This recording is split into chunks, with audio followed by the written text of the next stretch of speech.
So for this podcast, or whatever you might call it, I'm Rija. I'm your host, and we will be talking about how virtuality has affected our religious cultural traditions and basically culture in general. So, can you guys introduce yourselves? Um,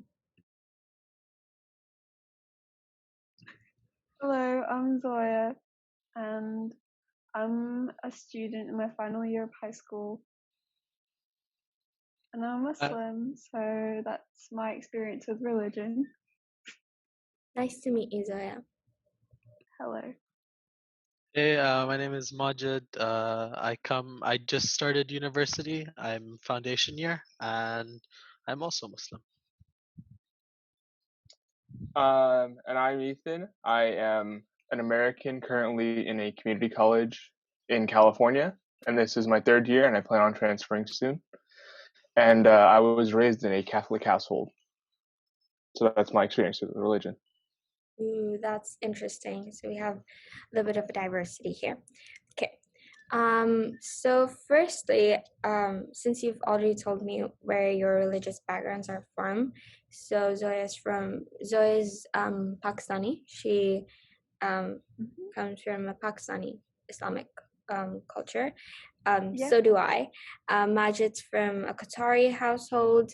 Well, not strictly Qatari, but yeah.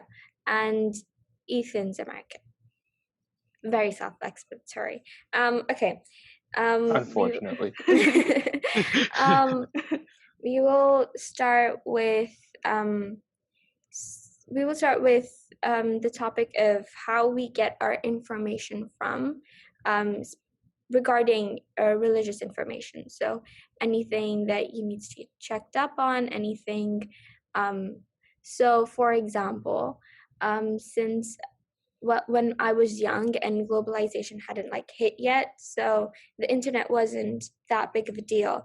I used to get my information about religious reasons or religious practices from my parents or any close uncles or uncles, aunties, or relatives.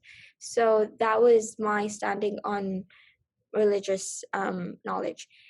And now it's vastly different. It's mostly the internet. So I would like you guys to give some insight on how you think it has changed from a more personal and kind of rooted level to more broad information-based database like the internet. Zoya, do you have any points on that? Right, yeah. When I was a kid, I also got most of my information from parents or books that they would give me about Islam. And then as I grew up and the internet became a more significant part of my life, I feel like I did trust it for quite a bit, but now it's a bit of a blurry place to look at things about religion, because anyone could put anything on the internet, and Islam is, as much as I hate to say it, a very controversial religion, mostly because of many people being very Islamophobic and just wanting to make it more difficult for younger kids to believe in Islam.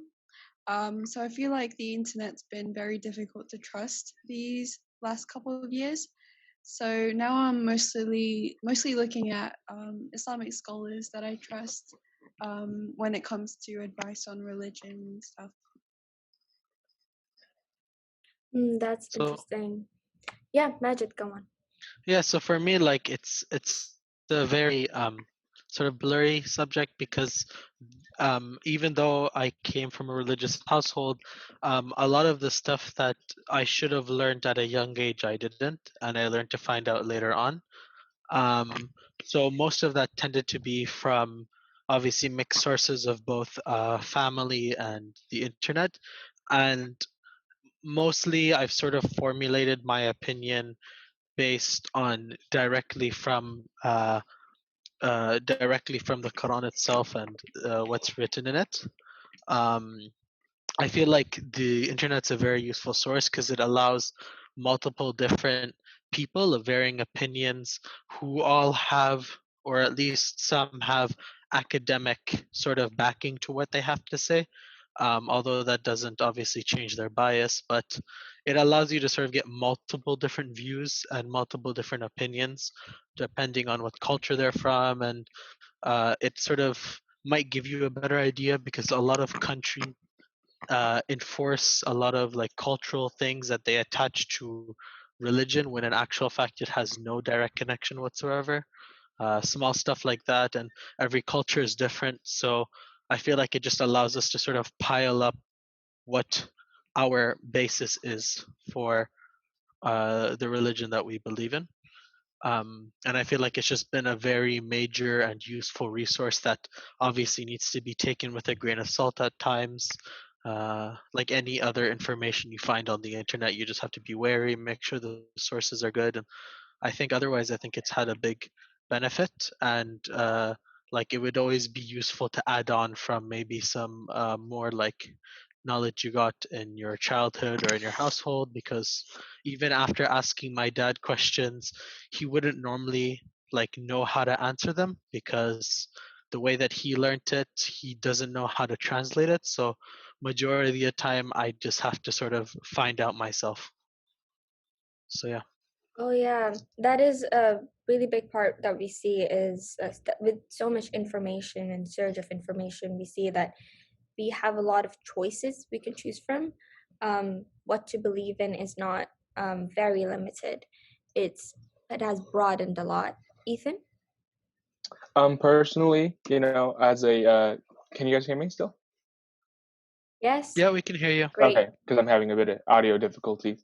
So, as a Catholic American, I don't know if this is, but just by the way, Christianity and Catholicism are two completely different religions. I mean, they're both like on the same like umbrella, fall under the same umbrella, but they're distinct in their own ways. But Mm-hmm.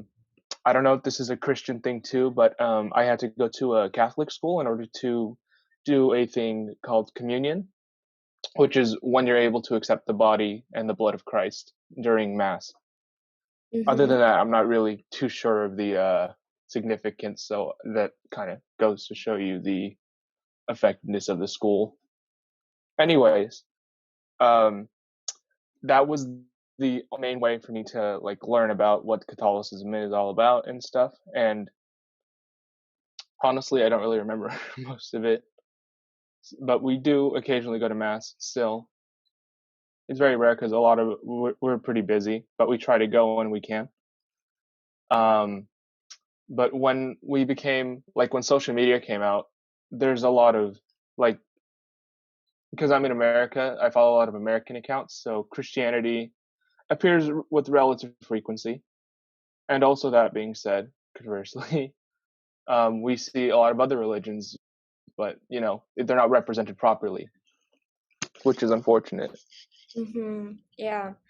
Uh, so like, since I've not gone to a religious Islamic school, like you say, a Catholic, so there are a lot of like religious Islamic schools.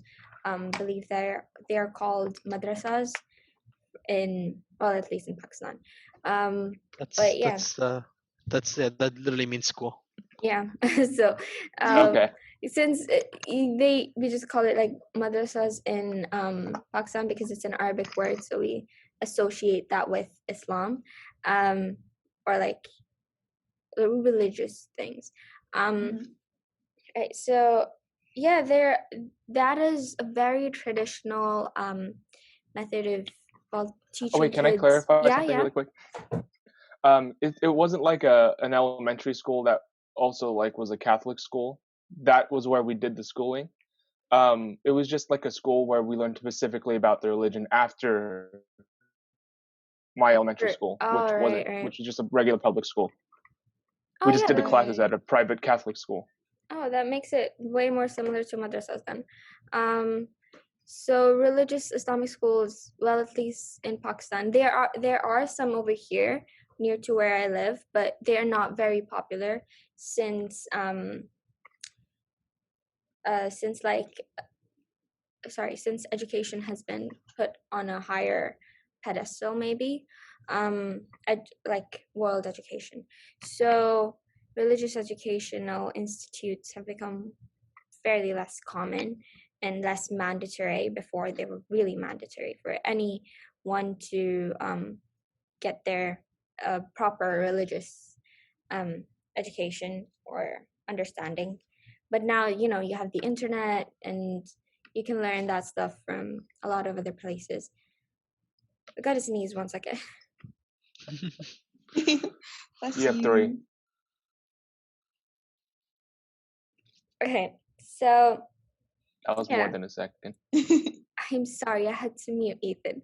Uh, so yeah, I was saying, like, with religious schools being a traditional thing, do you think that it's like really, or else I believe it in some manner or form, for it to be very strict in teachings? Do you think that's something?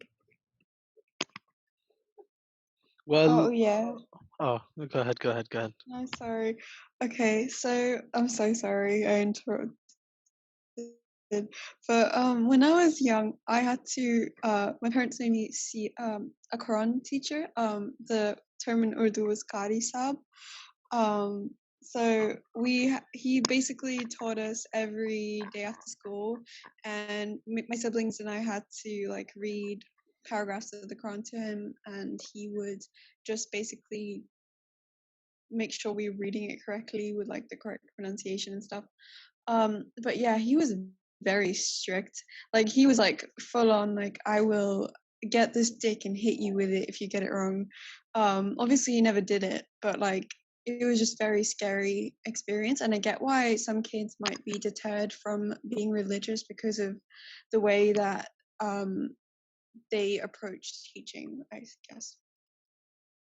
Imagine. Yeah, yeah. Yeah, I feel like that's like also that's just a very sort of very like Arabian form or like traditional form of teaching, because like back before, like I think before sort of globalization or it started to like sort of take a hold of Qatar, they were similar in that regard, where the teachers were very strict and they wouldn't really try to sort of allow the student or the per child to sort of like enjoy or understand what they're like like believing in, but instead just sort of force it upon them and sort of threaten them with stories that they've made up. And like I've had one Quran teacher who basically said that like there's this one girl who always listened to music, and one day a I think it was like a bug or something flew into her ear and got stuck in it and like lived Oh there, yeah.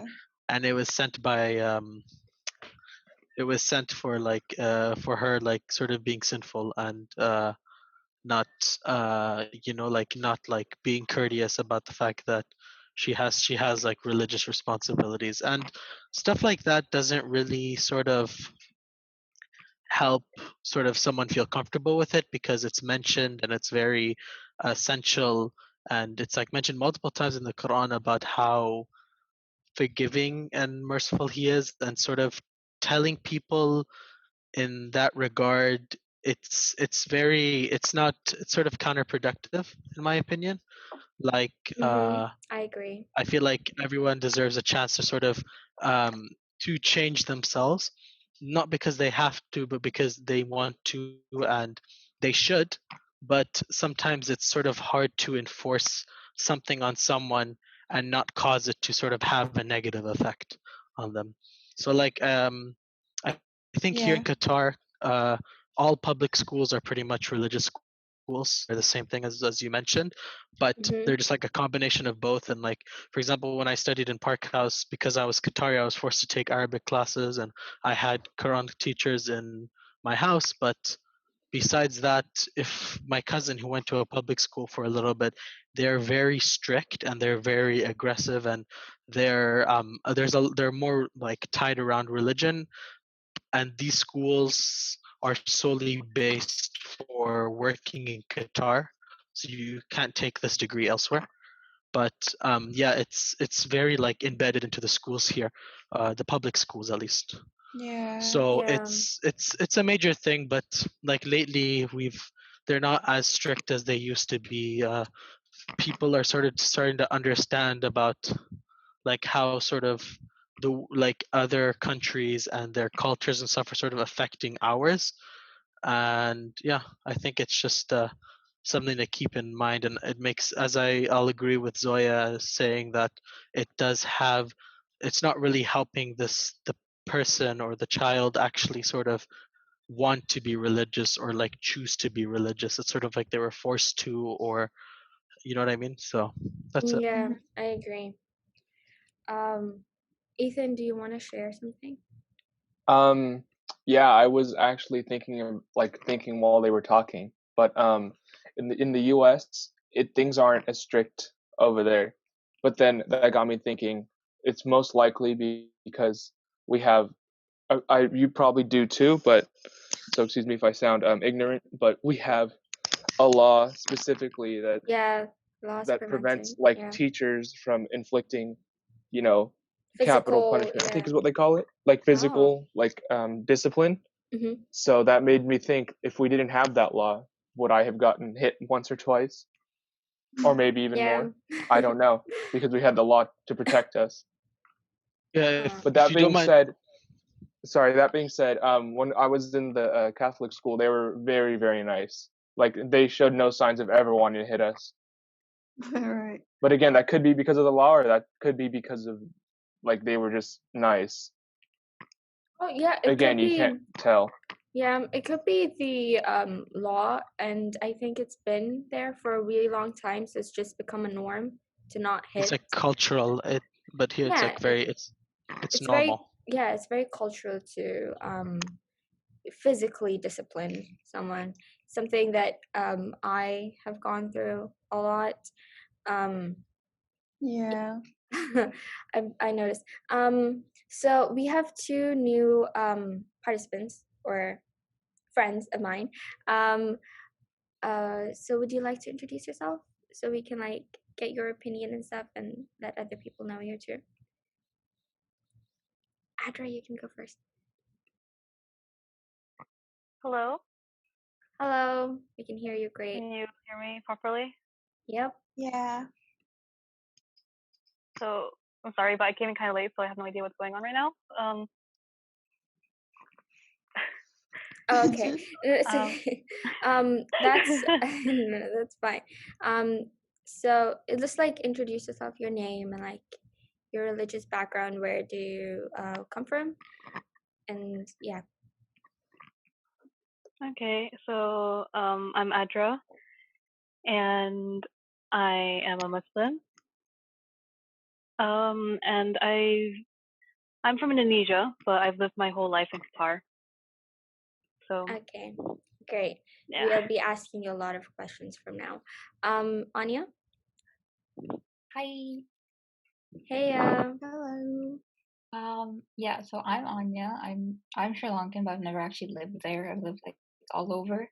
But I am a Buddhist. Yeah. Okay. Great. So more variety. We are very inclusive. Uh, okay. So we were on the topic of how our methods of education, basically religious education, has changed our perception on religion.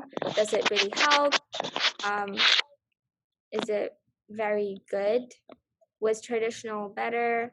Not better, as in like how much has traditional ways, such as going from religious institutional schools, have kind of like dispersed into just people going on the internet and searching up stuff. Um, so yeah, that's. Do you guys want to add anything to that? Adra, Anya. Um, Anya, do you want to add anything? If not, I'll say. No, you go on first. Okay. So um, after hearing how like Majid and Zoya, I actually have a completely different experience, I guess. Um, Mhm. but I'm not. I mean, I think it's mostly because like uh, um, I was a kid when I started, and like as I grew up, it just happened to be that I guess like the center that I went to grew up as well. So I guess like I grew up with the center in that sense. Yeah. But um, I mean, my teachers were really nice. They were really, really sweet. They were very supportive, and they understood if we either couldn't memorize in a specific amount of time, or if we didn't understand completely and we asked a lot of questions. I guess, but that was like when I was a kid. When I got older, I guess the teachers were more. They expected more from us, I guess. So there would be times where I've seen some girls struggle under the pressure of having to memorize within a specific amount of time, even though it was really hard to do so, considering that they're also students, like Mhm. all of us. We're all students, so we're all students of school and whatever.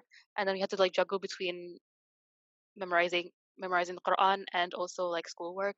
So it was really difficult, and I saw a lot of girls break under pressure, and then it ended up um and they ended up leaving. So that was really sad for me. Um, and I there have been times where I did feel like it was starting to get a lot, but my mom always said that you're only doing it for like once a week, so might as well.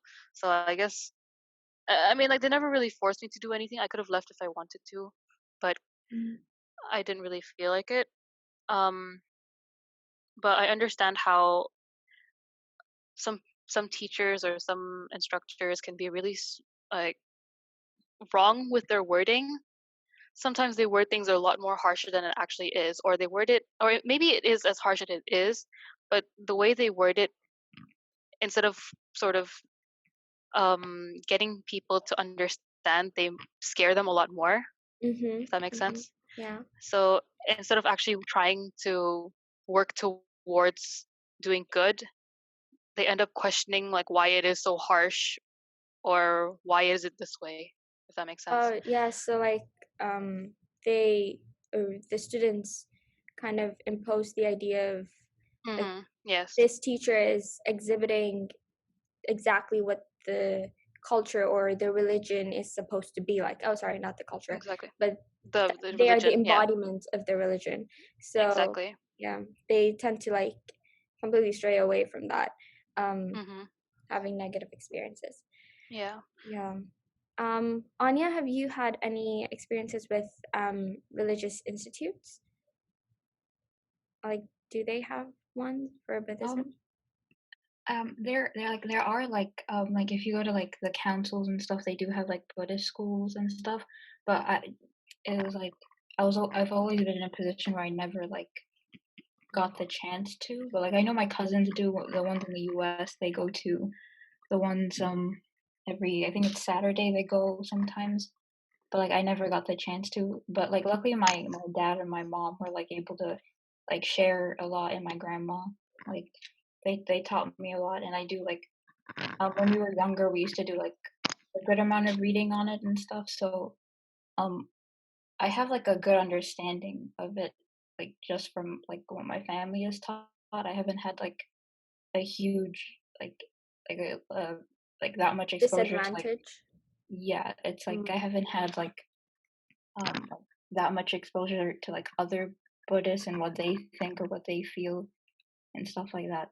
But I think that's like a downside as well, because maybe like Buddhism isn't really like, it's not like a set type of like um how do I say this, religion. So there's like a lot of aspects to it, a lot of like belief. You can kind of go off on like what you think is right, but there are like, it's more of like a guide to thing like how to live your life and stuff. Mhm. So like I Yeah. think maybe if I had been exposed to like more Buddhists and what they had to say and stuff, it would have been more it would have been like probably more beneficial to me, just so I know like that, like more like what other people's understanding of it as opposed to just like mine and my family's, you know. Mhm.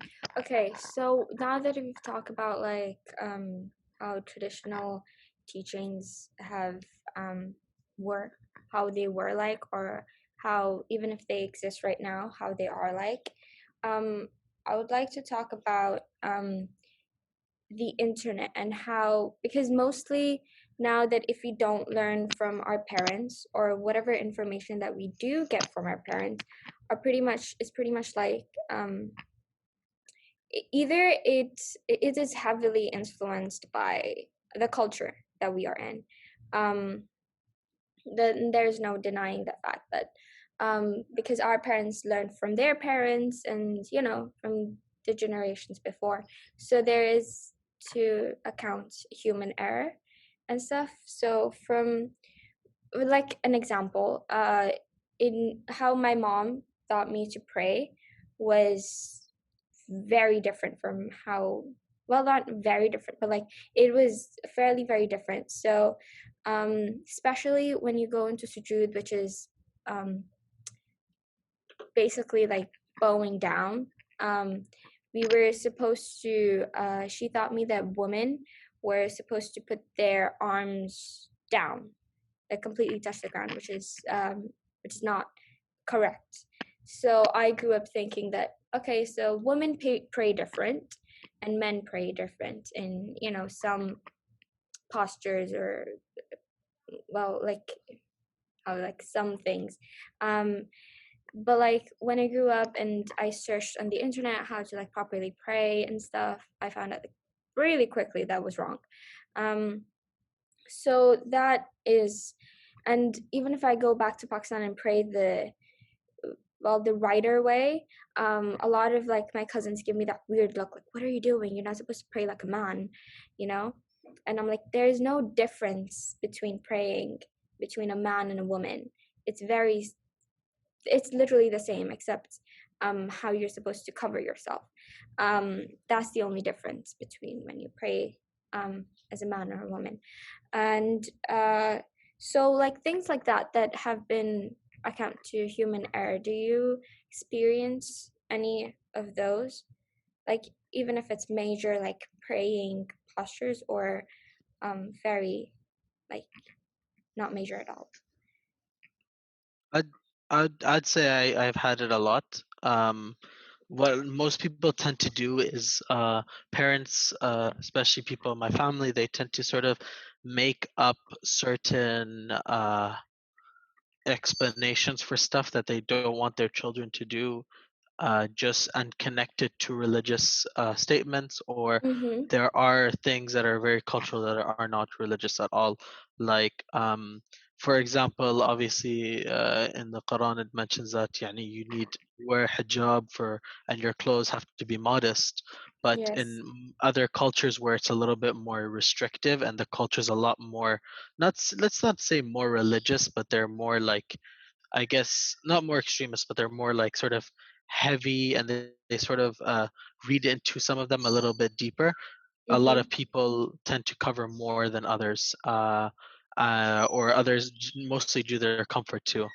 And for example, like my cousin, when he was younger, he would, his family would say certain things. For example, like, oh, celebrating your birthday is haram, or this, because they didn't want to go through, or actually, like, they saw no point in it, so they just sort of connected it to a religious reason. And it does have some consistency, but the way that they said it was very incorrect.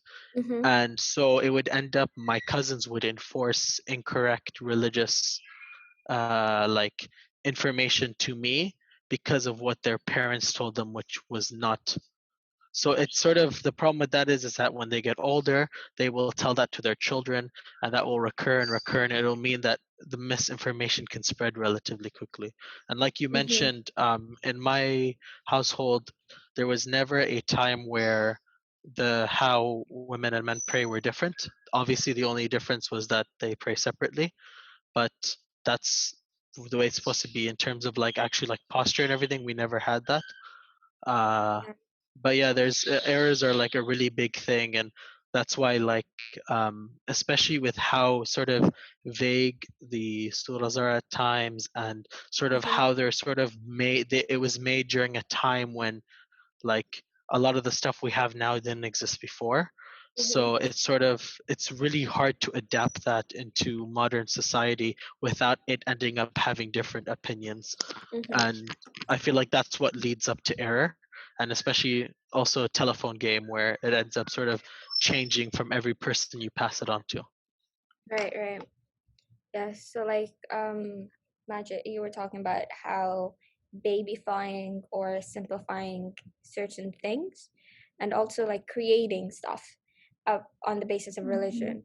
Something that I heard as a kid a lot, and I even like told it to my friends, so I realized it was weird. And they were like really surprised by it. But my mom used to tell me that if you stretch or yawn right after eating food, right? Because you feel sleepy after eating food. If you stretch or yawn after eating food, all your food, it goes into a dog's stomach, and and I believed this for a, a really unhealthy amount of my life. I think I was in seventh grade. Um, when the night before I yawned or I think I stretched, and my mom was like, "No, it's gonna go into a dog's stomach," and I was like, "Oh, damn it!" Um, it's all in the dog's stomach, and since dogs are supposed to be um unclean, or oh well, at least they're supposed. They're not self-sanitary. Yeah, they don't clean Yes. themselves. Yeah, so like I don't know that in seventh grade. I just think that dogs are just bad. Islam just hates dogs, right? That was like the environment I grew up with. And so I was like, oh damn it, that street dog ate my food. And I went to the next morning I was in the bus with my friend, and I told her, you know what? When you yawn or stretch after eating food, all your food goes into a dog's stomach. And she was like, how is that even possible? And that's when I thought, oh my God, that is not possible. so so it is, Yeah. it's Too kind of, confident. yes, it was very it was very this was very small, but like there are a lot of instances that this happens. Well, like don't leave the Quran open, or don't leave your prayer mat like that, or else the shaitan's gonna read it or pray, or stuff like this, to like stop Yeah. kids from doing stuff with fear of religion, so like fear of religious stuff. And that's on how we see it in Islam. Do you guys have anything, like Ethan? Do you have any like stories like this, Anya? Kind of, I do. Um, I'd actually like to ask you guys a question first. From what little you know about Catholicism and Christianity, um, when Jesus was attached to the cross, was he A, nailed to the cross, or B, tied to the cross? I have seen pictures, and from my very Um, stupid memory, it's probably um tied. I would say um, for me, I think nailed, but like I Oh, don't know the specifics were mentioned because our belief was that the person who was crucified wasn't actually Jesus, and that's like a whole topic in and of its mm-hmm. own. Yeah. But Yeah. the idea about the nail and the rope, I'm not sure. I never heard it mentioned. But from our Well, knowledge, yeah. sorry. Yeah. Wasn't there a research done on this or something? I don't know. Yeah, Well, yeah, sure, we'll let Ethan speak first. Yeah. sorry. I don't know the results of that, but all of our statues, everything, like if you ever see Jesus on the cross, he's always nailed on. Even in the Bible, it says he's nailed on. But I still remember it to this day, and it still has me a bit confused and bamboozled, quite frankly. But the two women who were teaching both agreed that he was tied to the cross because his hands would just slip off. And I was just like, no. Even like 8-year-old me was really didn't believe that, because all the statues everywhere he's nailed on the cross. So you're gonna tell me that all the statues are wrong? I don't know about that one. All right, But interesting. for the kids who would believe that, they're probably going the rest of their life thinking that he's tied to the cross. Yeah. So that's what that made me think of, your guys' experience of the Fair. the yawning. Yeah. and whatnot. Oh Right, yeah, I I get get you. that. Yeah. Yeah. How So like, Yeah. easy it is for misconceptions to spread. yeah, especially with like dealing with kids and stuff. And you Um, have to, yeah. No, you just have to realize that also translations cause a lot of problems, like a lot of problems. Yeah. I think there's like mhm. already, like I was reading into earlier today about like problems in terms of like one single word and like how it can change a whole sentence. And there's like a lot of controversy about a specific line in the Quran that is very let's say very it's like not very, it sounds really bad when it was translated, but when it was like when it was sort of like understood, like I don't know how to explain it, but it was, there's like research based on it, but like a lot of things when they're translated tend to sort of change and add extra information because they're completely two different languages, and sometimes there's words for one that isn't for another, and it causes a lot of issues where when you read it and you know the translation in your head, you end up learning something wrong, getting the misinformation, and maybe that's what happened considering the fact that the Bible was translated from uh, I think it was like Catholic Hebrew, was it? So like stuff like that where translations can cause a lot of problems like that where people identify different opinions. So yeah, I agree with you. Mhm. Yeah. Anya, do you have any stories like that?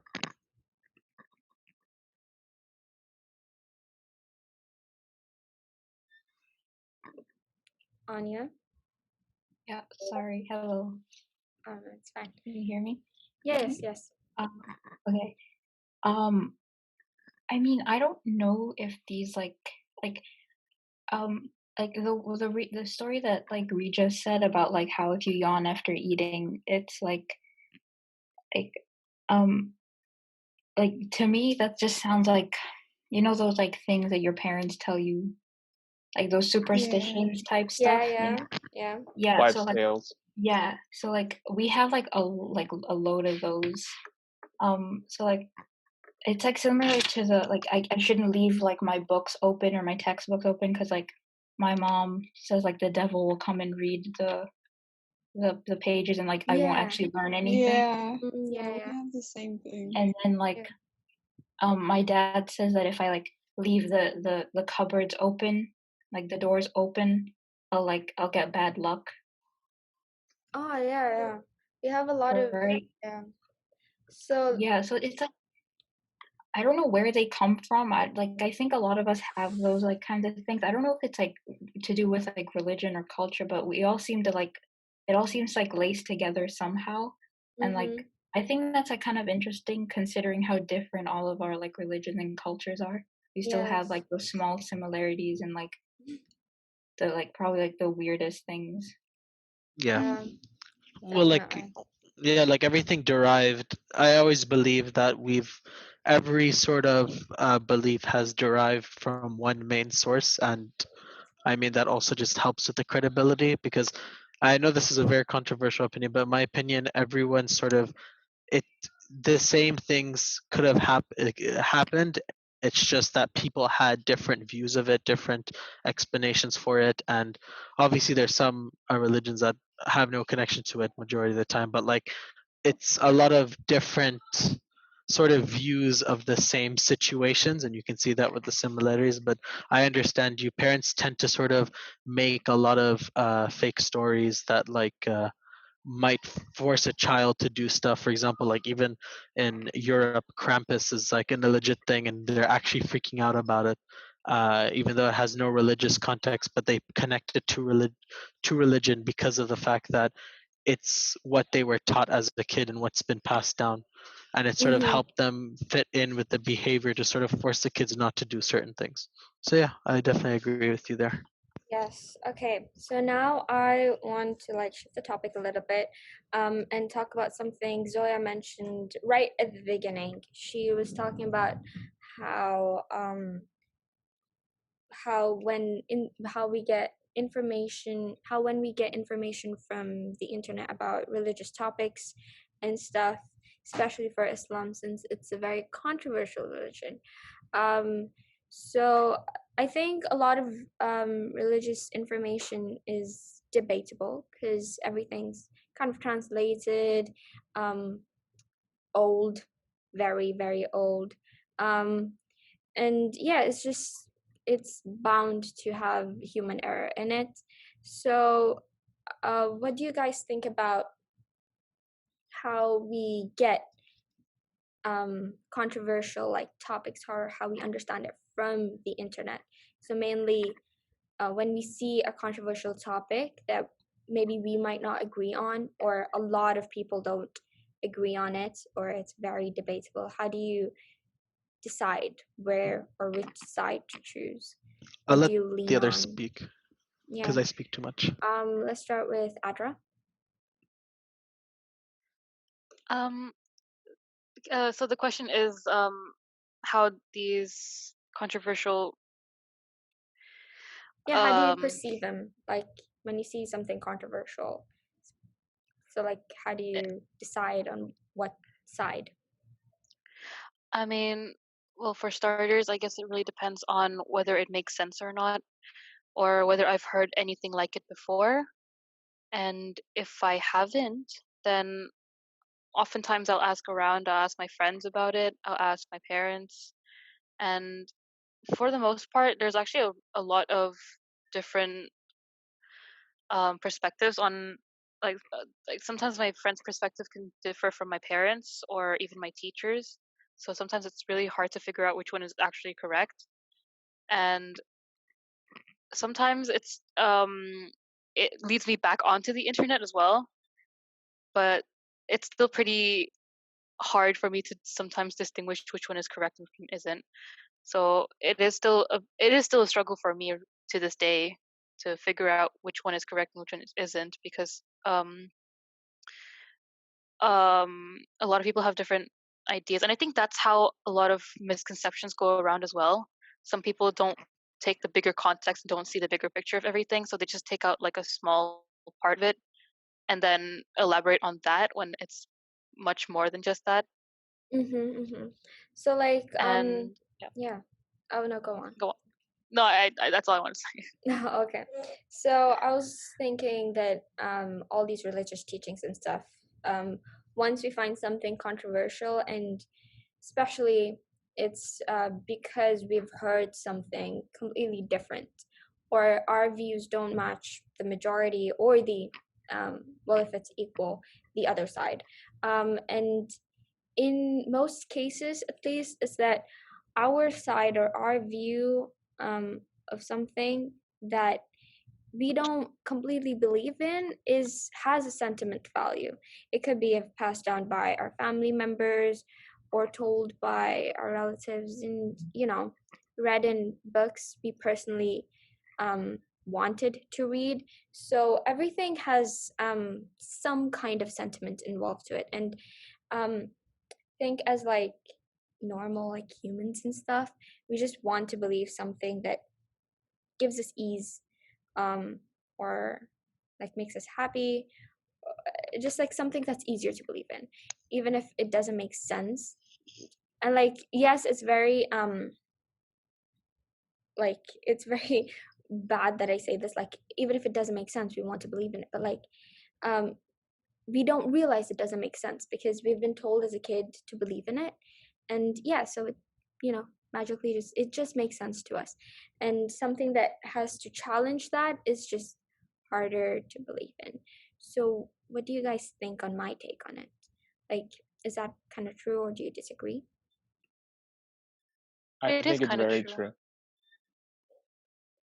Humans, we as a species, we love to explain things. That's why in, like, for example, Greek mythology, there's 1,000 different explanations for 1,000 different things, all of which are like little mini legends that explain, why the sun exists, why we have wind, why the ocean has waves, all of which for them it's explained through the Greek gods like Poseidon, Zeus, etc. And it's even seen in like Native American cultures too, where a lot of them like totemistic beliefs, which is like animalism. They believe Mm-hmm. that nature caused a lot of things.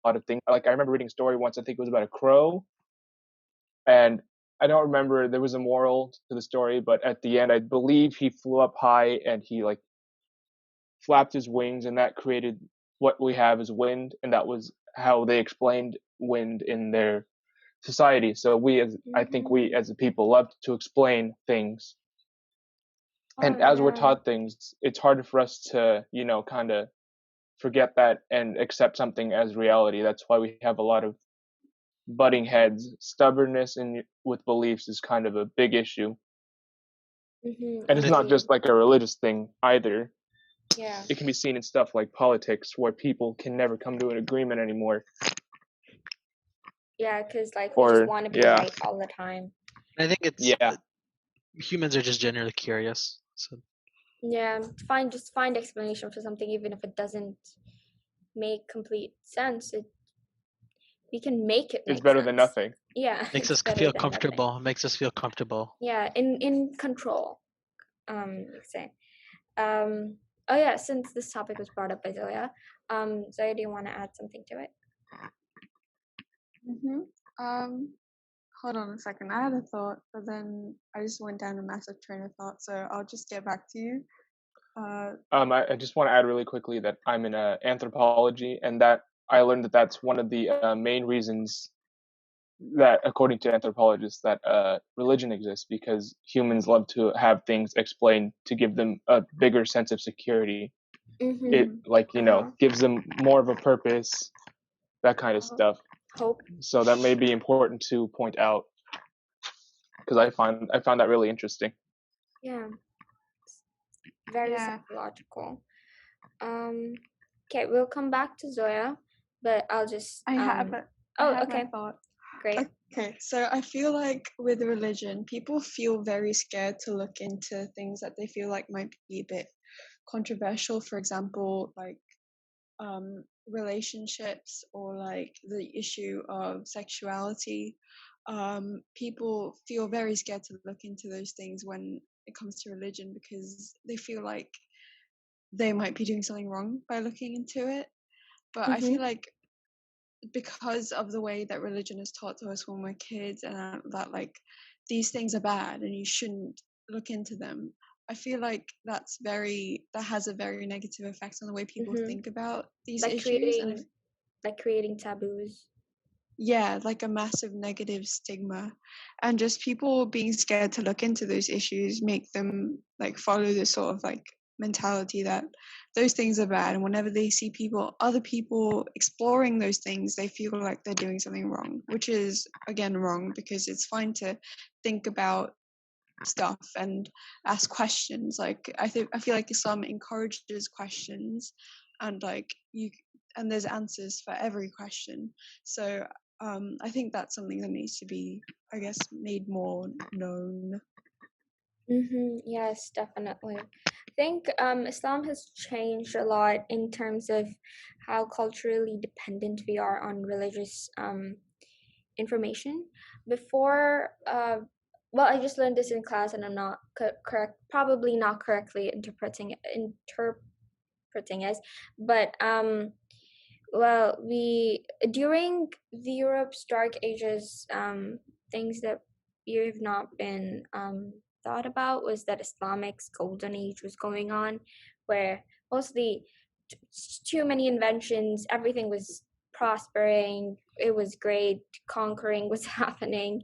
It was like a lot of inventions, uh, great inventions were happening, and over in that time it was put knowledge was so um sought upon. Like, we just need knowledge, we need more knowledge, we need to translate a lot of stuff so we can just know about everything. um Even though religious stuff was still existent, there was a really significant focus on acquiring knowledge, and it was just fueled by heaps and heaps of curiosity. And since it's very encouraged, or like mostly our purpose, kind of, to just seek after curiosity in an ethical or moral manner. So like, since we had the permission to do it, everyone was just figuring things out, just trying new things, making new stuff. But then like the fall of the Islamic Empire happened, or like we started to unconquer, and someone went like, no, our religious stuff is fading. We need to teach everyone more religion. And that's when the more aggressive kind of institutional stuff happened, and maybe that's where madrasas stem from. It's like, just we have to teach everyone aggressively because no one knows a religion anymore. No one has connection with that, since there was such a high focus on knowledge. And now it's just going back into we're just thinking, why are we so apart from knowledge when we mostly were connected to it like so heavily. So that's something about Islamic culture that we keep on forgetting, that our roots were in knowledge. We were very significantly curious about curiosity. Yeah. Okay. So next, I want to talk about how our ages have affected how we perceive information. Sorry, and like this is specifically talking about like social media. So like when we have like since we've grown up and we're just using social media way more, and it's way more popular, how do you think you guys perceive your perceive religious stuff? Like, is it becoming easier to talk about? Is it becoming more common? Is there is it creating a greater stigma of negative stuff? Just put your thoughts out there. Uh, I would say that I don't really use social media as often. Like I have a very sort of limited use. But majority of the time I feel like as a person I tend to get I'm very comfortable with what I believe in. So like once I feel very trustworthy with the person, I tend to sort of like teaching them about my opinions beforehand so that it doesn't strike or it doesn't conflict later on. Mm-hmm. So like I tend to like sort of give people, even if it's something as simple as even as my language, I like to sort of uh open it and sort of tell people about it and use it for even people who don't know about it, so that I can sort of give them my perspective on it. Because especially with how amazing the news portrays, especially Muslims, oh, they portray them so well that it just it's very, I feel like it's sort of my it's sort of my enjoyment to sort of tell people about how I feel and my opinions. And especially like in social media I'm very comfortable about it, because I feel like there are those people who will attack you on something that you hold very dear to yourself. Another thing is very religion, and it's just a way to sort of get at you. And you just it's such a big issue with a lot of people who are very worried about what they will do if they say their opinion, and it's not giving people the sort of freedom to say it. And I feel Mm-hmm. like the social media age has its advantages and its disadvantages. I feel like it's benefited these people a lot, but at the same time I have a feeling people are still worried in what they're believing in. And I feel like they shouldn't really be worried about making mistakes, because that's the whole point of building your opinion. If you sort of just sort of stagnate and you're like, okay, I'm not going to tell anyone about it, I'm not going to mention it in social media or whatever, I'm going to be very um, ambiguous Private. about it, Yeah. yeah, very private about it, they're not going to understand your boundaries, they're not going to understand how you feel, how you react to things. So that can cause a lot of issues, or it'll make them feel more comfortable doing certain things that you do not believe in. And I feel like that's why I say, like whenever I bond with someone, I try my best to sort of get out my opinions so that they understand what level or what playing field they're at. Because if I don't, I feel like that can cause a lot of issues down the line. And social media, especially with how easy it is to make friends, I feel like if you're really comfortable, something as private as personal as religion to some people, I feel like it has been able to sort of been taken out. Like I have a few people in the US that I've become close with who are very accepting about what I have to say and what I believe Right. in, and it's never caused any issues. Sometimes there's one person So who it has. So yeah. so like an anonymous us being anonymous is a great advantage to how we can talk about our views, and even if it's controversial religious topics and going against our cultures or traditions, it becomes easier if you're anonymous. And contrary to what we can find in real life or face-to-face communications, most people on the internet, or like we just um, interact with a wider variety of mindsets, so it's easier to find someone with a similar mindset, and it makes it easier to have conversations and make friends, other than like or on the other hand, when we do it face to face, it's usually very constricting in matter of mindsets. So like very similar mindsets, and if it's negative, then that's just big no. So I think like, And the, yeah, so like how you say that it's easier to make friends who have the same mindsets once you get that clear in the beginning, even if it's subtle. But like you can Excuse establish me.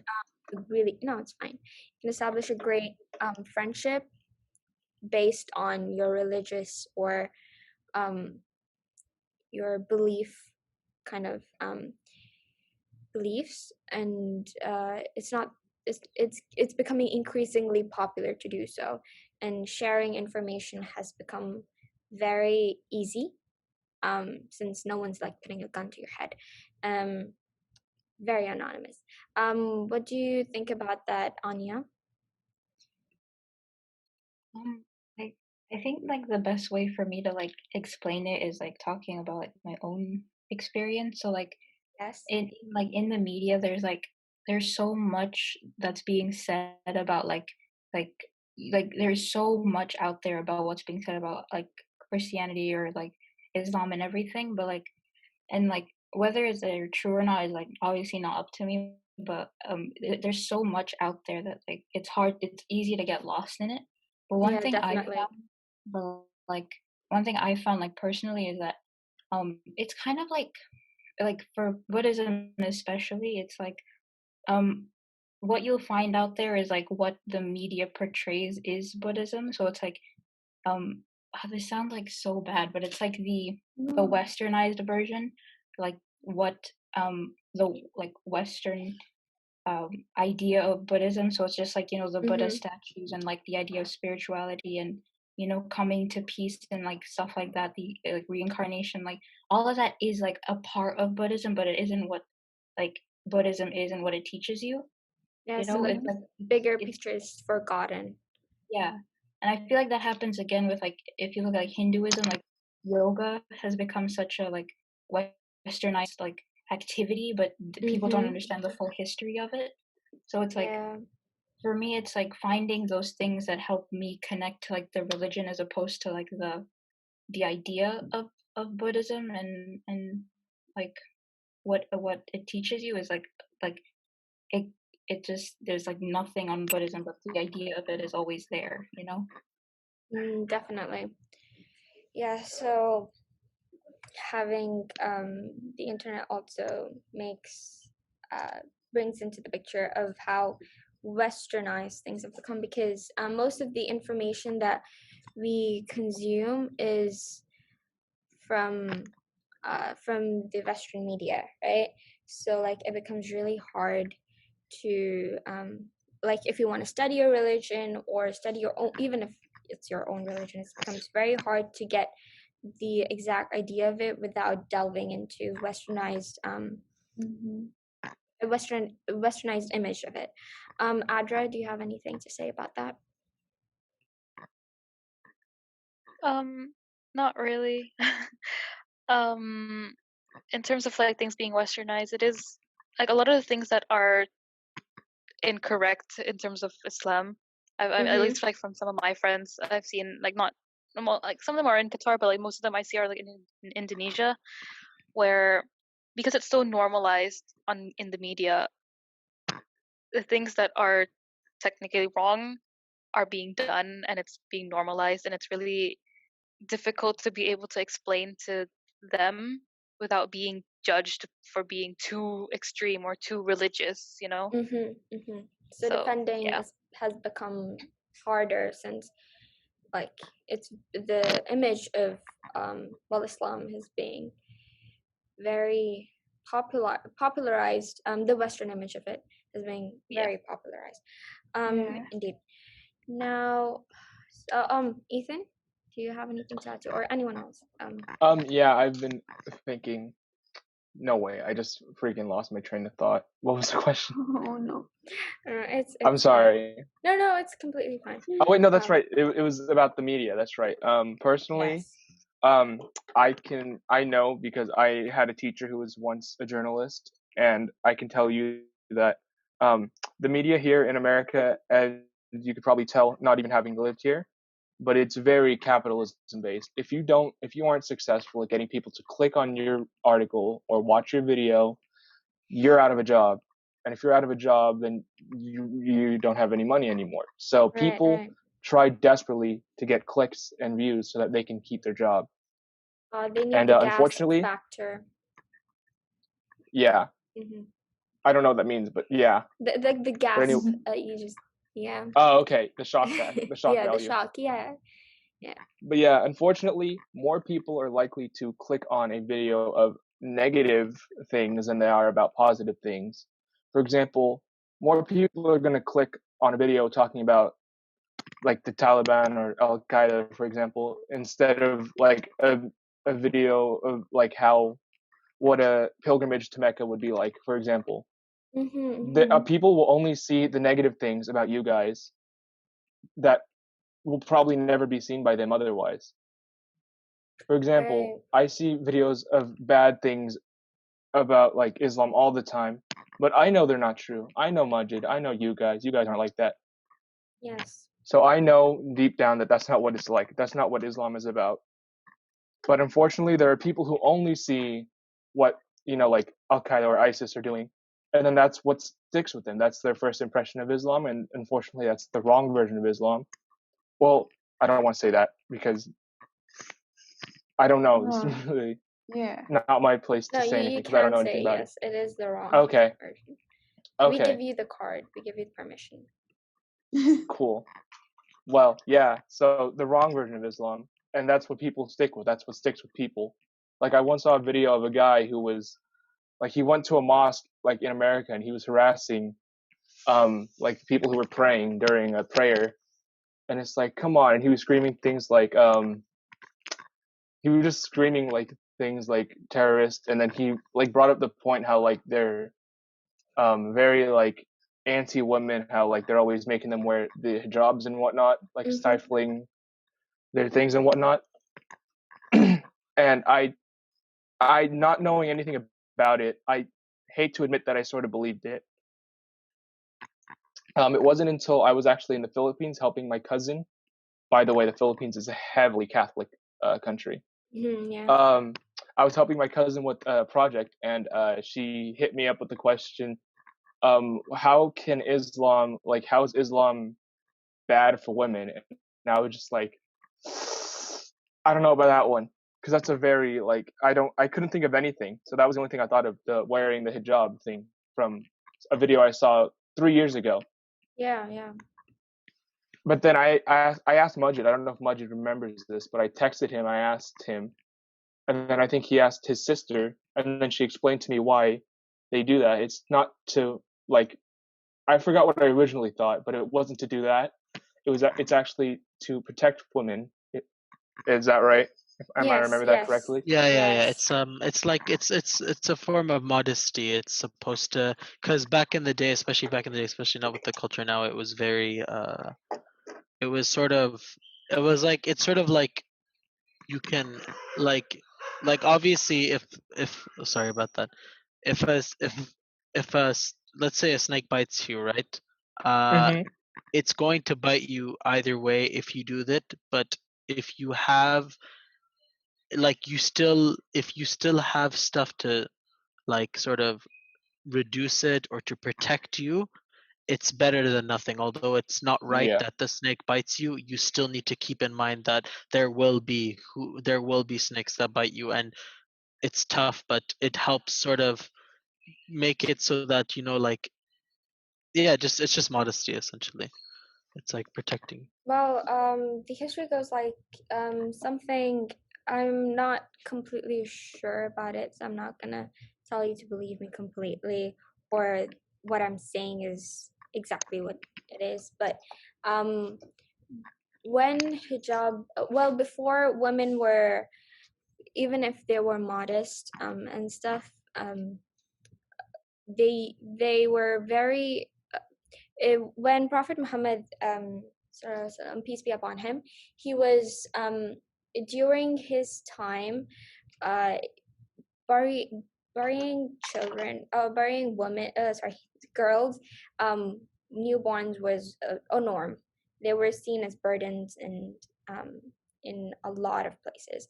So he kind of eradicated that, and Islam gives a very Islam. I think it kind of like um maybe I'm going on my beliefs, but all those things about if a if a family or a parent has four daughters, it opens the gates to Jannah.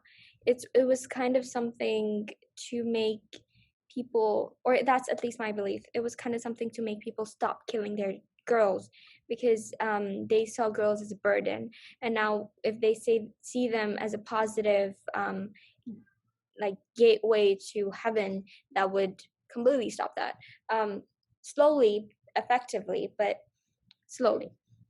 So during Prophet Muhammad and peace be upon him, during that time, women were still seen as prey. You could say like they were weak, seen weak, even if they were doing business and taking leadership roles. They were still seen as something that was like like vulnerable.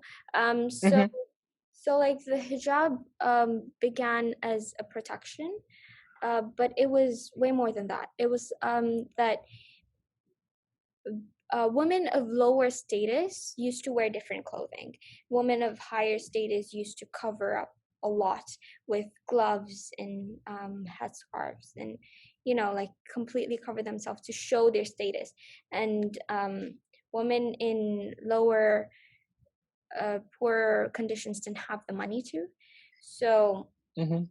hijab also stemmed from generalizing what women wore so that poorer women didn't have a disadvantage. So like men couldn't or no, I wouldn't say men, I would say rapists couldn't distinguish between who was a woman of a higher stature or a poor woman. So Yeah. they couldn't like target it target poor women, and that was one aspect of that too. Women could walk outside without being judged on their socioeconomic like basis, and uh, be very open about it, right?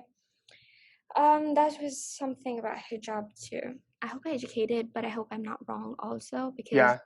You did. there are a lot of like um, aspects of this. A lot of people believe that hijab it was women who don't do hijab, um, who do believe in it but don't do hijab. Believe some women believe that hijab is it's like it's modesty, right? And in Hmm. older times modesty was portrayed by covering the head, wearing gloves, and covering stuff on their faces, which is optional, but that was a norm that women did of higher status, or anyways, it was a norm. And now that covering a head is not a cultural thing, that they believe that hijab doesn't need to be something that covers your head and stuff. It's just modesty. So anything that's modest is hijab, um, Hmm. right? So that these are some like controversial ideas on that, which not a I lot actually of. have a question for all of you, Yes, yeah, really sure. quick. Um, So I'm sure you've seen a lot of stuff like about Americans specifically. Yes. So that being said, would you, not knowing anything, like, you can say yes to this. I don't mind. I really don't care. But would you categorize American Christians in the same in the same like side as homophobia? Like, would you consider that a main part of it, Would I just based don't. you? off of everything you've seen, Okay, so like like, only off the media that you've seen? yes. Okay, so the thing is that I have seen. I'm more on the people exploring the sexuality side of the internet. So like most of the Christians I've seen, oh sorry, a lot of the Christians I've seen have abandoned this thought of being homo, or the internalized homophobia, and just kind of push that barrier into um, it doesn't matter who I love. It's, who I love Mm-hmm. doesn't matter. Yeah. So like so that kind of brought me to the thought, and I think like if I didn't see a lot of people coming out and being very open about it, um I wouldn't have assumed I would have probably assumed that Christianity is very brutal on Mm-hmm. homophobia, just like Islam is. um so like since it's something that was common, I was like, I, it wasn't a judgment. It was like, oh, they're like us. So Yeah. something that, and since I'm seeing a lot of people coming out and being open about it, comfortable with their sexuality and stuff, even if I don't completely, believe in their actions, not their sexuality, their actions, I Yeah. I don't think that Christianity is all that like strict about it. I think it's more about um extremists and misinformation. So like in the same way as Islam, it's not haram to be gay. Uh Yeah. or it's not haram to have a different sexuality than straight, queer. Um it's more like haram to participate in adultery and sexual acts based on it, and it's the same for even if you're straight. um like it's the same, you cannot participate in that until you marry. The only Mm-hmm. difference is if you're gay, um you cannot marry.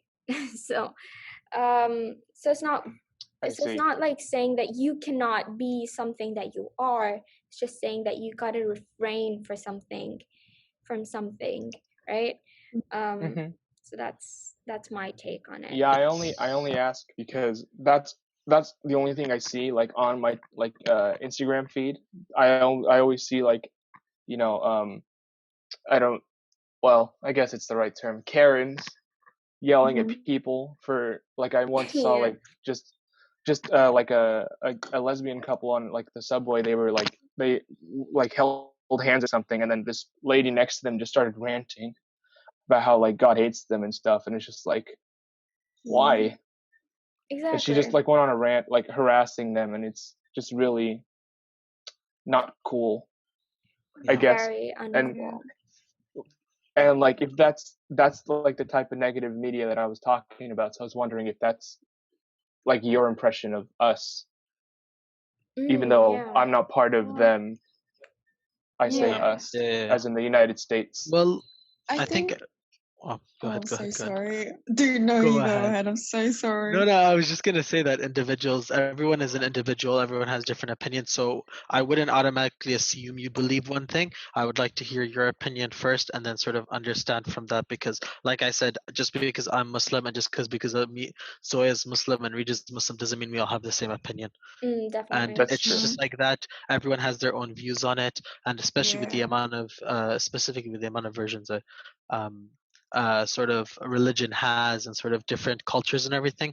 I'm not surprised. I'm not going to automatically assume that, oh, you're a homophobe because you're from this religion, because that's not the view that we have been taught from our religion. Islam has never Mm-hmm. said to judge someone on that. It's to be very respectful about what they believe in, even to the point where, like, if you marry as okay, it's only specifically for men, but if I, let's say for example, uh marry someone who is Catholic or Jewish or whatever they are, I do not have a right to impose my religion on them. They Yes, have the definitely. right to keep theirs and their own views because they that's their belief. And I, yeah, like in the end, like you said, it's I'm not going to associate with that with you instantly until I hear your opinion I and wish more agree. Yes. Americans were like you. It I is really do. very it's also interesting to see how Christians still exist. And I'm saying this because What? yeah, no, wait. Let me do my sentence. Because when the conquering was going on, when the like what was before the Ottoman The Empire? Crusades. Yes, the Crusades. Yeah, when all of that was going on, I don't know what history, but like all of when all of that was going on, um, Muslims had a big chunk of the world, and especially the Western world, um, and it would have been if we treated, or if sorry, not we, if they treated or imposed their religion on um on everyone over there, right? There would be Hmm. far less Christians than what we see right now. So it's interesting to see that aspect of all and of that, um, and like how um, it's like how do I explain this? Like in a lot of places, like the Philippines and a lot of Asian stuff, religion was imposed. It was like, here, have it, eat it, drink it. That's all you're gonna get, and Oh yeah. so it was like you have to, especially what we are seeing in China right now. Um, they're being forced blatantly. There's genocide happening, but like Mm-hmm. they're being forced into it. And if it were the case when we were like and this takes out the misconception of we are extremists and we want everyone to be Muslim and stuff. Hmm. We didn't want that to happen. We believed in the right of choice, um and uh, and that's why Christianity mostly exists in on a larger scale right now, um, Mm-hmm. like as a majority, you know. So that's kind Hmm. of you could take that as a belief of mine, but tied Well, to a little bit of just history. important to note. Sorry, but the Philippines is more Catholic than it is Philippines. No, sorry, Christian. My goodness, I'm sorry. It's They're fine. Yes. they're they're Catholic, not Christian for the most part, Mhm. because the Spanish were the ones that invaded them, and the Spanish were Catholic as far. Wait, no, wait, I take that back. They're Christian, I believe, but I think as cultures got meshed, it turned into Catholicism. Mhm. Mhm. Yeah. Or I don't even know. I think they were Catholic. I don't know. I I don't think it know was the either. Romans that were Christian, and then they were Catholic, and then they kind of just gave it to everyone else. Yeah, that would kind of make sense. Um, okay. So, well, that's great. Ethan covered my point. I was going to talk about sexuality and how people perceive it. Adra, do you want to add something to that? Or and Anya, you guys. I kind of have like something to add. Like, Yes, please. it's more of like my opinion and what like, because like I've lived in like Muslim countries for like pretty much my entire like childhood and stuff. Like Mhm. this is based off like my like experience and stuff. So um, it's like living amongst like Muslim people and then what's portrayed like in the media is like it's so different and like how do I say this? Hold on. I need to like collect my thoughts. Hold on. Um Yes, it's okay. da, da, da, um hold on. I wrote this down just so I like didn't forget. So Oh. okay, yeah. So um the media like they present like all like Muslims as like extremists and like they only like show like the times when like extremist groups were acting out. But like Mhm. what bothers me is that they mistake like devout Muslims for like extremists. Like I don't Yeah. think that that's right like at all because you should be allowed to like be like committed to your religion without being reprimanded for it. And there Yeah. are like devout Catholics and Christians and stuff that like that do Mhm. like have the liberty to like express their religion without being like reprimanded for it.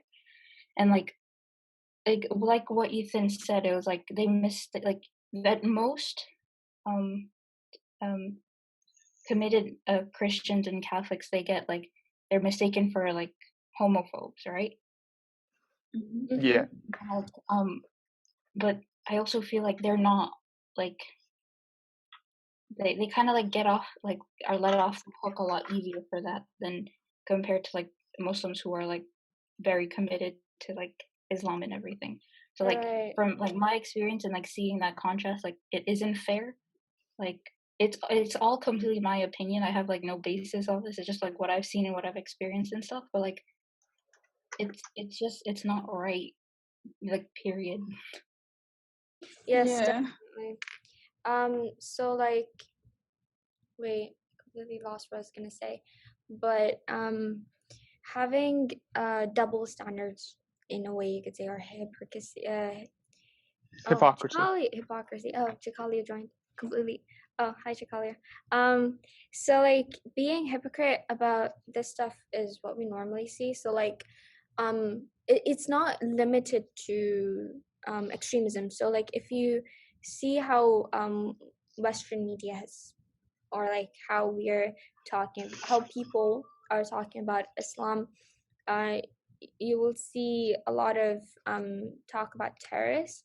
And even if you're doing like simple things like going to the mosque, it's seen as terrorist activity. But for what? Um, like we can't even do. It's like you can be a Muslim and not be a terrorist, but like don't do anything Islamic if you're gonna be a Muslim. If you want us to see you as not terrorist, you can have your religion, but don't practice it. You know, it's like do you very hypocrite, um, or just very like unfair, I would say. Um, yeah. Oh, Jakalia, please introduce yourself.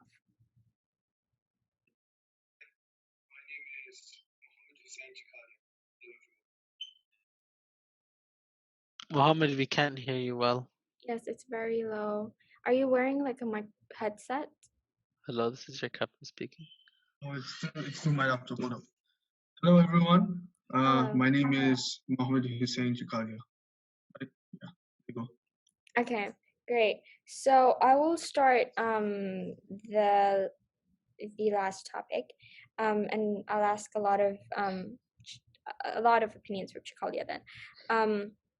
So we were talking about how culture or cultural like thinkings and stuff have changed due to our consumption from media and virtual platforms and stuff. How us being on virtual platforms has changed our like standings on things, has improved it, or has gives us some insight on different religions, especially like talking about Islam and stuff. I would like to ask about evolution of culture, so which is basically modernization of it. So like when we say that um, like like the same text, right?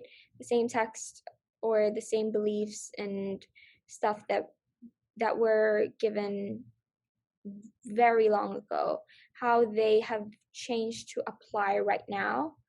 Um, so like things that were interpreted differently before, how they're interpreted differently now. So that's like basically evolution or modernization of culture, of the culture around us.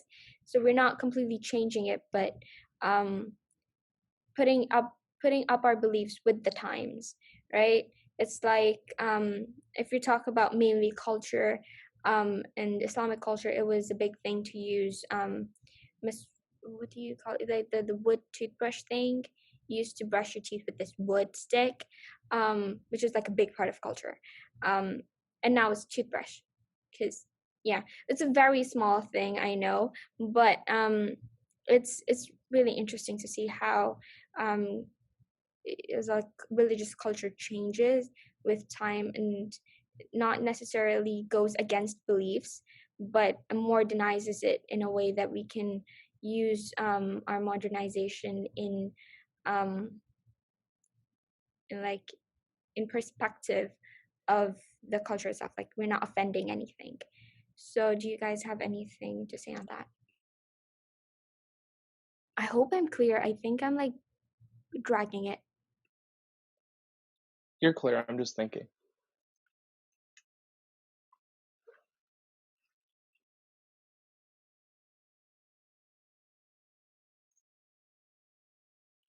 Could you sort of repeat the end a little bit? I sort of phased out. Sorry. No, it's okay. I was saying that how do you think the evolution of culture has affected well, in religious matters, how do you think it has affected?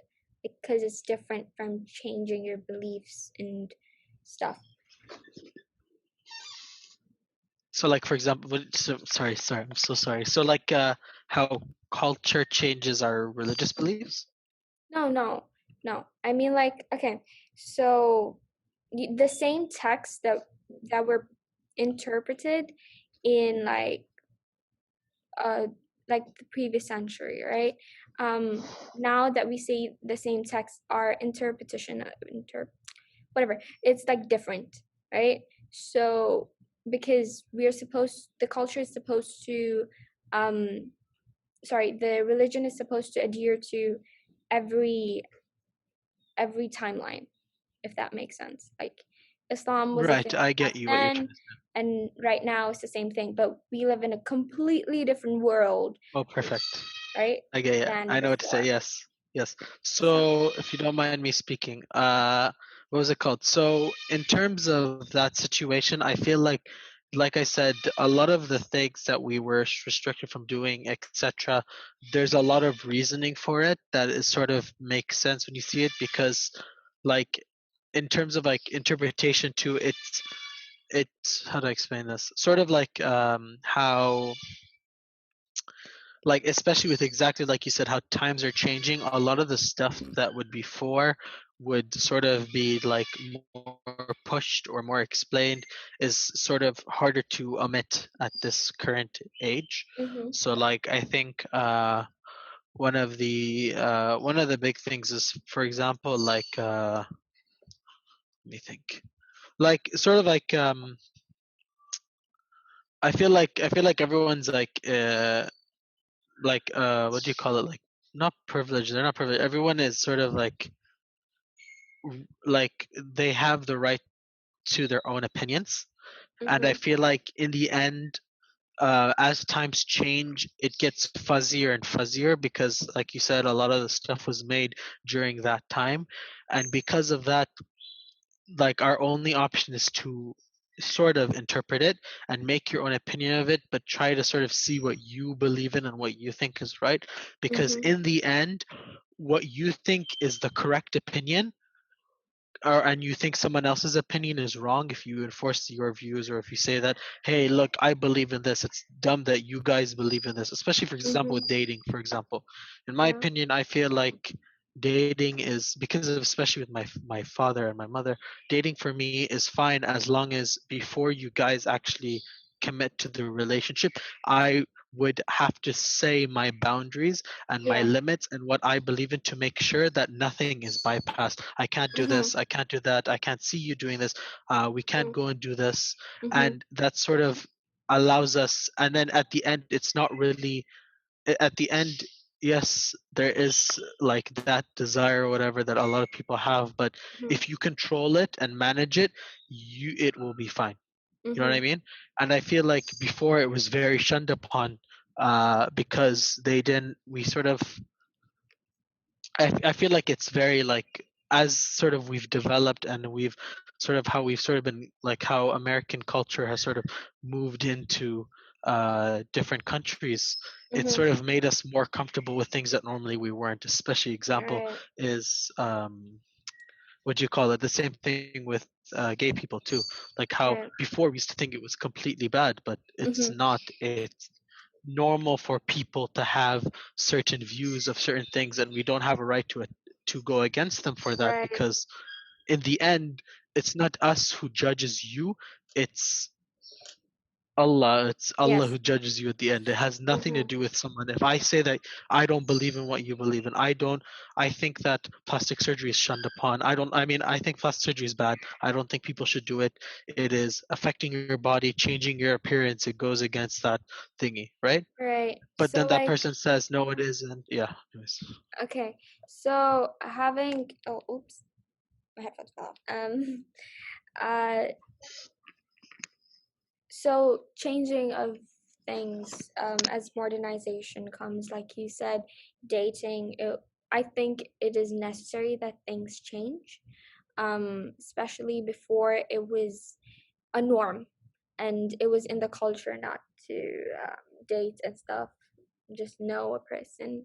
But now it is a requirement to know who you are going to spend your life with, and I think that's um, important to know. And um, dating um, is, if you think about it, more like getting to know the person before marriage, or getting to know what you're getting into, basically, is very important, and kind of goes against a lot of cultures um, where like arranged marriages or thing like Can not, I add something quickly? yeah, just like stuff, no, No, like, yeah, you sorry. no, I just wanted to add quickly with what you said.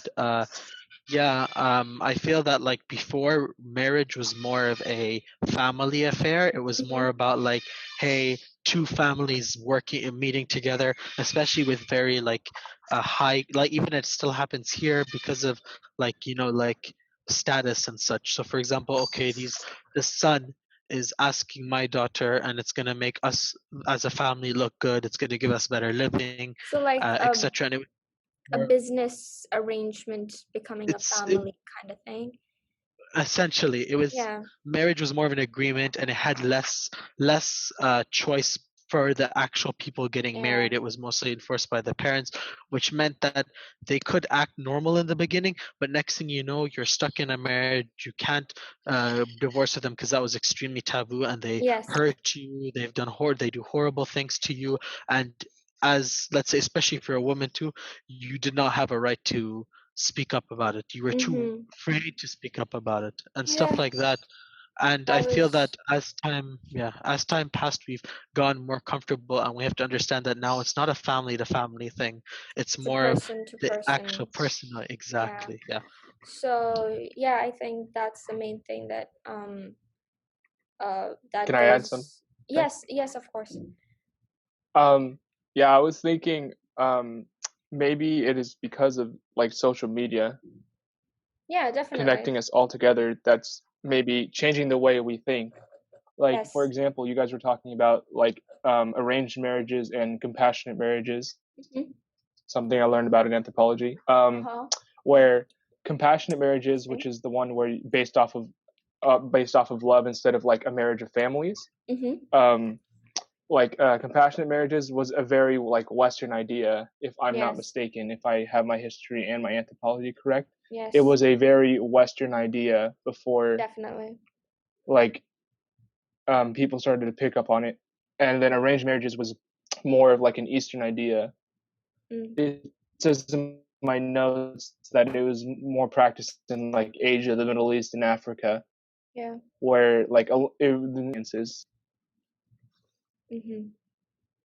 But yeah, I just thought it would be interesting to note that since we're all like getting more Yeah, connected, yeah. maybe there's like a bit of a cultural exchange going on Yes. that's Oh changing yeah. both parties. Well, maybe one Definitely. party, because you know how Americans are.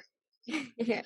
Um, but yes, I think like a lot of different cultures have affected Islam, and especially as our our what do you call it? Our interaction on virtual platforms is increasing. We're getting to know um other sides.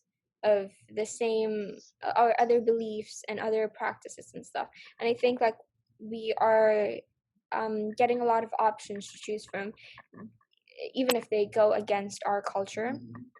We're like, oh, this is way better. And I certainly believe that some cultures and traditions need change because they're too outdated, and completely, in some cases, absolutely harmful to one party and beneficial to the other. Chakali, do you want to add something to that? Then we get to Adra.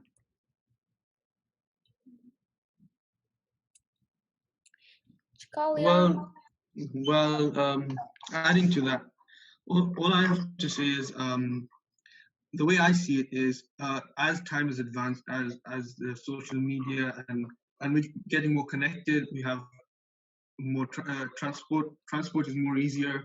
Uh, we can just catch a plane and go to another place. That's how the culture is expanding. And in that, the way I see it is the Eastern culture, the Indian subcontinent, the Middle East, the African culture is being influenced heavily by the Western culture. That's why we see so many differences in our societies in the Middle East. So say for example, we see Dubai. Now, Dubai is much more Western than Qatar and in Saudi Arabia in many ways. As you can see, it's quite open. And now, how does that come about? It's because of the way they've developed and how there's more of a Western influence there. That's the way I see it. Now, coming back to, say, for example, after living in Qatar and Saudi Arabia and the Middle East, then when I return to the UK, I can see the difference in views on, say, Islam, for example. Muslims in the UK practice, yes, they practice Islam, but there is a difference in the way they practice Islam to the way that I see it, and how it is back in the Middle East. Sometimes it's different in India, it's different in Australia, it's different in many other places in the world now, and it's quite obvious. It's getting more and more obvious from which part of the world in which you stay and how how you practice your religion. So touching on that point, in the UK, it's become quite a norm to say when you go out. It's quite normal in the Western culture, to be honest, that you go to restaurants, you go out to eat every Saturdays, every weekend. You have a takeaway, you have a meal out. Yes, it was always in the culture, even in our culture, in the Middle Eastern culture, in the Asian culture, that you go meet other people and stuff, but eating out and say going to restaurants and stuff was not that common. It was yes, you go to restaurants and stuff, but that say for example was to, if you're traveling or if you have say maintenance in your house or something, that's when you would go out to buy food or something. It would always be a case of that you cook at home. That's the way I see it.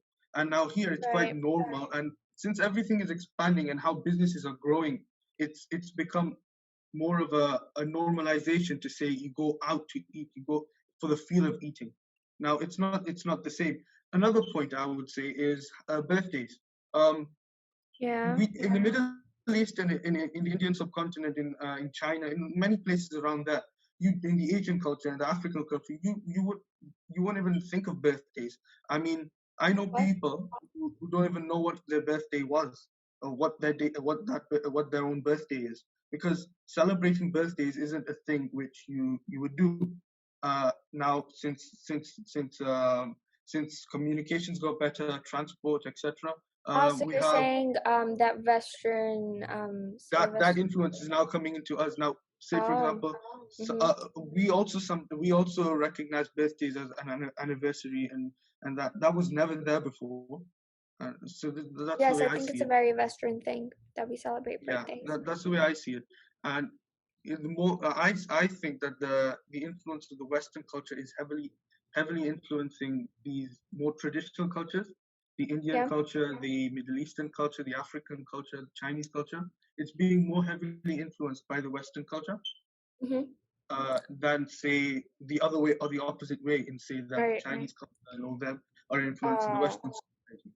That's how I see it. Okay. Yes, I completely agree with you. Maybe not on. Wait, what did you say before? Oh yeah, the eating out part. I was kind of confused about that because so like since we come from different It's cultures. yeah. No, I If I get could just what add something. yes, I get what point you were making. I'll let you add to that. But Yeah, eating. it's just Yes, go on. it, it's just for clarity to say about Uh-huh. the restaurant and the eating out thing. Right. I'm not talking about say just a couple of hundreds of years ago about this restaurant and stuff. Talking about say 800 to 1,000 years before in certain history which I've read. If Right. my facts are correct, that's the way I've interpreted it. It may be an incorrect interpretation, but that's No. for people to interpret themselves. Yes, I completely understand. I've seen like a lot of well, where I come from, we live in a village and stuff, and usually it's like we all eat at home, and it's very personal, and uh, the restaurants and like big eating establishments were kind of like a treat, mostly because of the money, but they were like a big treat. We used to only go to birthdays um and again, birthdays are a very Western idea. But yes, we used to go on like celebrations, someone's anniversary or anything like that. But I need to clarify that eating with etiquette and outside with a lot of people is something Islamic culture has a big influence on, and kind of you could say that it significantly affected it. So like one thing you get from, I think it's Greek maybe, that are the Romans who ate lavishly and were catered to. So they, all right. And Islamic culture kind of added upon that with etiquettes and things to eat from. So like you have the appetizers, the main course, and the sweets. That was something that Islam had a big part in creating, since they ate like uh, something small before they ate the big meal, and then they ate fruits and nuts, which is now turned into like dessert. So that's something that was heavily influenced by Islam in the Western world as well. So when we have even if we have a lot of things that influence Islamic cultures, such as birthdays, and I have seen that, like it's a big part in Pakistan where they celebrate the birthday of Prophet Muhammad, peace be upon him as well. It's like a really, really big thing. And it was, I think, 2 to 3 days ago, I believe. So yeah, everyone dresses up. The mosques are decorated with a lot of lights. It's a national holiday. Just everyone just celebrates, and it's a very Western idea to do that. And in the same way, the West was influenced by Islamic culture, which was eating out lavishly, having three-course meals and stuff. Ethan, I want your opinion on this as well. Like, wait, what was it? Like, how do you have anything that that has been affected by Islamic culture or like any other thing in you? Yeah. Well, directly, no. The only thing that I can think of Islam affecting me, besides the fact that Majid is my cousin, is unfortunately, um, I hate to say this, but it's the 9/11. All Uh, right. with airport security, before it used to be super lax. Like you couldn't even bring, like it's so restrictive now, Indeed. just to prevent something like that from happening again. Yeah. I wish I Yeah. had more nicer experiences with it, No, other than Majid. that's completely But understandable. that's the only thing that I can think of. Other than that, I don't have any other negatives. I have many Muslim friends who are very nice to me, and I am nice to them. Yes. Okay. Besides you guys, I have many friends here that are also Muslim. Yes. But other than Okay. that, I don't really. All right. I can't think of anything. So I think we will. It's been going on for like, I think it's been 2 hours. But with this, we will end the podcast and say that it's very definitive that virtual platforms have affected cultures. Even before virtual platforms were a thing, cultures were being immensely affected by others. And right now, since virtual platforms are beginning to rise, it's becoming very easy for people to communicate, which is a positive thing in a lot of aspects, but it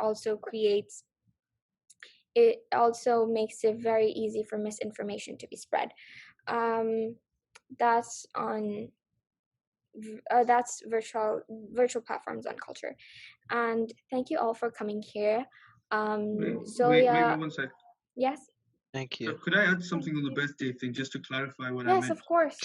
Of course. So what I was saying is, you mentioned, and it was actually a very good point that you mentioned, that how in Pakistan and India and places we celebrate the Prophet Sallallahu Alaihi Wasallam, peace be upon him, his birthday. Now, in that, I would just want to bring the point in. Celebrating that birthday in a sense is not a Western idea which has influenced us. The way we celebrate it and the way the Western culture is, and in the celebration is a different thing. Now I'll just try and touch on that and explain what I mean by that. Okay. In the Can Western you make culture, it? it's Can you you make make it short though? yeah, sure. Okay, thank In you. the Western culture, it's you make a cake, you put a candle on, you sing a birthday song, and etc. In the Islamic culture, and when you celebrate, it's always you don't celebrate just normal people's birthday. It's a celebration of someone who was very great, okay, and who's remembered. Now, when you celebrate them, it's a case of praying a lot. Say you don't exactly sing songs or stuff, but it's like salutations to that person, Oh, right? right. You pray a lot, and yes, you make a lot of, you dress up and you make a lot of sweets and stuff, but it's different. You see what I mean? Yes, I completely It's not understand. exactly cut the cake and candles and stuff. It's Yes. different, Yeah. right? So yeah, on that, I'd like to just add I think one you little can. thing that yeah, definitely. I think that it's completely different how we celebrate the Prophet's birthday or anyone of that big of a stature. But also, it has to be like Islamically relevant. Like, even if we like, how do I say this? They are the Prophet was, peace be upon him, he was such a big part of our um ummah, and that's why we make it such a big deal and don't cut a cake and stuff.